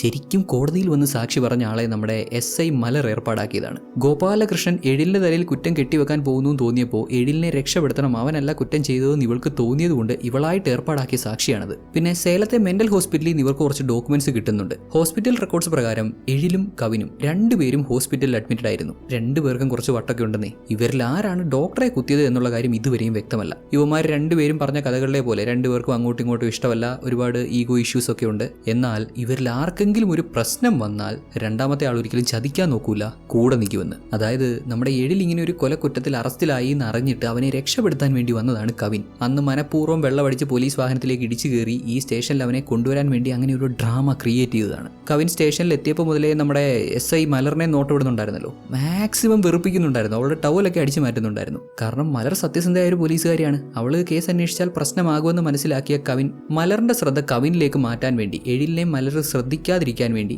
എഴിലിനോട് മലറിന് കുറച്ച് സോഫ്റ്റ് ഫീലിംഗ് ഉണ്ടാവാൻ വേണ്ടി മാത്രമാണ് അങ്ങനെയൊക്കെ ഡ്രാമ കളിച്ചത്. ആകാശിനെ കൊല്ലുന്നതിനിടെ എഴിലിന്റെ കയ്യിൽ മുറിവുണ്ടാവുന്നുണ്ടായിരുന്നു. ഇത് മനസ്സിലാക്കിയ കവിൻ എന്ത് ചെയ്തു? സ്വയം അവന്റെ കയ്യിൽ മുറിവിട്ടു, പോലീസുകാരെ കൺഫ്യൂസ് ആക്കാൻ വേണ്ടി. രണ്ടുപേരോടും പോലീസുകാർ ഈ മുറിവിനെ പറ്റിയൊക്കെ ചോദിച്ചപ്പോൾ രണ്ടാളും കള്ളം പറഞ്ഞതങ്ങ് മാനേജ് ചെയ്തു. അങ്ങനെ എല്ലാം കൊണ്ടും ആകെ മൊത്തത്തിൽ ഇവർ രണ്ടുപേരും കൂടെ പോലീസുകാരെ മുഴുവൻ പറ്റിച്ചു. ഇനിയിപ്പോൾ ഈ സത്യങ്ങളൊക്കെ SI മനസ്സിലാക്കി എന്ന് പറഞ്ഞാലും അവൾക്ക് കേസ് റീഓപ്പൺ ചെയ്യാൻ പറ്റത്തില്ലല്ലോ. കാരണം എഴിലിന് വേണ്ടി കള്ളസാക്ഷി അവൾ ഹാജരാക്കിപ്പോയി. കേസ് റീഓപ്പൺ ചെയ്താൽ അത് അവൾക്ക് പ്രശ്നമാണ്. അതിരിക്കട്ടെ, എഴിലിനോട് ഇത്ര ശത്രുത ഉണ്ടായിട്ടും കവിൻ ഇവനെ ഇങ്ങനെ ഹെൽപ്പ് ചെയ്യുന്നത്, പ്രശ്നമെന്ന് വെച്ചാൽ രണ്ടുപേരും ഒന്നിക്കുന്നത്, അതിനൊരു കാരണം വേണ്ടേ? കവിൻ ഒരിക്കലും എഴിലിനെ അവന്റെ ബ്രദറായിട്ട് കണ്ടിട്ടില്ലെന്നൊക്കെയാണ് എഴില് പറയുന്നതെന്നുണ്ടെങ്കിലും സത്യം അങ്ങനെയല്ല. കവിൻ അവന്റെ അമ്മയുടെ കൂടെ ഒറ്റയ്ക്കാണ് ജീവിച്ചതെന്നുണ്ടെങ്കിലും അവന്റെ അമ്മ കവിൻ ഒരു ഡ്രസ്സ് വാങ്ങുമ്പോൾ എപ്പോഴും എഴിലിനും ഒരു ഡ്രസ്സ് വാങ്ങാറുണ്ട്. അച്ഛന്റെ കൂടെ ജീവിക്കുന്ന എഴിലുമായിട്ട് വലിയ കോൺടാക്ട് ഒന്നും ഇല്ലെങ്കിലും രണ്ട് മക്കളെയും പുള്ളിക്കാരി സ്നേഹിച്ചിരുന്നു. പുള്ളിക്കാരി കുറേ മണ്ടത്തരങ്ങൾ കാണിച്ചിട്ടുണ്ടെങ്കിലും ഫിനാൻഷ്യലി ഒട്ടും ഇന്റലിജന്റ് അല്ലെന്നുണ്ടെങ്കിലും തന്റെ രണ്ട് മക്കളെയും പുള്ളിക്കാരി ഒരുപോലെ സ്നേഹിച്ചിരുന്നു. ചെറുപ്പത്തിലെ ഇതൊക്കെ കണ്ടു വളർന്ന കവിന് എഴിലിനോട് കുറച്ച് ഈഗോ ഇഷ്യൂസ് ഒക്കെ ഉണ്ടെങ്കിലും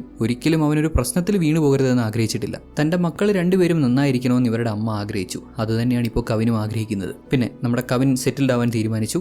ആനന്ദിയെ വിവാഹം ചെയ്യാൻ തീരുമാനിച്ചു. മുമ്പ് ഓരോരോ ഉടായ്പ പരിപാടി കാണിച്ചാണ് ജീവിച്ചിരുന്നതെങ്കിൽ ഇനി അതിന്റെ ഒന്നും ആവശ്യമില്ല. ആ ലൈഫ് വിട്ടു, പുതിയ ജീവിതം തുടങ്ങാൻ പോവാണെന്ന് പറയാണ്. എഴിലും അതുപോലൊക്കെ തന്നെ. ദീപികയുടെ മരണത്തോടെ ആളാകെ മാറി. അവളെ പോലെ വേറൊരാളെ കാണാൻ പറ്റത്തില്ല. ഇറ്റ്സ് ബെറ്റർ ഇനി അങ്ങോട്ട് സിംഗിൾ ആയിട്ട് ജീവിക്കുന്നത് തന്നെയായിരിക്കും നല്ലതെന്ന് കരുതിയിട്ടുണ്ടാവും. ഇവിടെയുള്ള അവന്റെ പ്രോപ്പർട്ടീസ് എല്ലാം വിറ്റു. ഇവിടുന്ന് നേരെ ബോംബെ, അത് കഴിഞ്ഞ് അവിടുന്ന് കോപ്പൻഹാഗൻ, അവിടെ പോയി സെറ്റിൽ ആവാൻ തീരുമാനിച്ചിരിക്കുകയാണ്. പോകുന്നതിന് മുമ്പ് കവിന്റെ കയ്യിൽ ഒരു ഫോട്ടോ കൊടുക്കുന്നുണ്ട്. ഇവരുടെ കുട്ടിക്കാലത്തെ ഫോട്ടോ. കവിനും എഴിലും അവരുടെ അമ്മയോടൊപ്പം ഒന്നിച്ചുള്ള ഫോട്ടോ. അവസാനമായി ഇവർ രണ്ടാളും കാണുന്നത് ഇവിടെ വെച്ചായിരിക്കും. ഇനി ഇവർ കാണാൻ ഒരു ചാൻസും ഇല്ല. കവിൻ ആനന്ദിയോടൊപ്പം ഒരു പുതിയ ജീവിതത്തിലേക്കും എഴിൽ ദീപികയുടെ ഓർമ്മയിലും ശിഷ്ടകാലം ജീവിക്കാമെന്ന് തീരുമാനിക്കുന്നത് കാണിച്ചാണ് സിനിമ അവസാനിക്കുന്നത്. പല സംഭവങ്ങളിൽ നിന്ന് ഇൻസ്പയർഡ് ആയിട്ടുള്ള ഒരു സിനിമയാണിത്. ഐഡന്റിക്കൽ ട്വിൻസ് പ്രതികളായിട്ടുള്ള ഒട്ടനവധി കേസുകളുണ്ട്. മലേഷ്യ, ജർമ്മനി, ഇംഗ്ലണ്ട്, അമേരിക്ക, ഇങ്ങനെ ഒട്ടനവധി സ്ഥലങ്ങളിൽ ഐഡന്റിക്കൽ ട്വിൻസ് പ്രതികളായിട്ടുള്ള കേസുകൾ രജിസ്റ്റർ ചെയ്തിട്ടുണ്ട്. വലിയ മാഫിയ വിങ്ങുകളൊക്കെ ഇവരുടെ പുറകിലുണ്ടാവും. ഇങ്ങനെയുള്ള ഗ്യാങ്ങുകൾ ഇങ്ങനെയുള്ള ട്വിൻസിനെ യൂസ് ചെയ്ത് പോലീസിനെ കൺഫ്യൂസ് ആക്കാൻ ശ്രമിക്കുകയൊക്കെ ചെയ്യും. അങ്ങനെയുള്ള കേസുകളെ പറ്റിയൊക്കെ വിശദമായിട്ട് അറിയണമെങ്കിൽ AI ചോദിച്ചാൽ മതി. ഒരുപാട് കേസുകളുടെ ഡീറ്റെയിൽസ് കിട്ടും. എല്ലാ കൂട്ടുകാർക്കും വീഡിയോ ഇഷ്ടമായി കാണുമെന്ന് കരുതാണ്. വീഡിയോ ഇഷ്ടമായിട്ടുണ്ടെങ്കിൽ ലൈക്ക് ചെയ്യാം. അഭിപ്രായങ്ങളും നിർദ്ദേശങ്ങളും ഒക്കെ കമന്റ് ചെയ്ത് അറിയിക്കാനും കൂടുതൽ സിനിമകൾ കാണാൻ നമ്മുടെ ചാനൽ സബ്സ്ക്രൈബ് ചെയ്യാനും ശ്രദ്ധിക്കുമല്ലോ.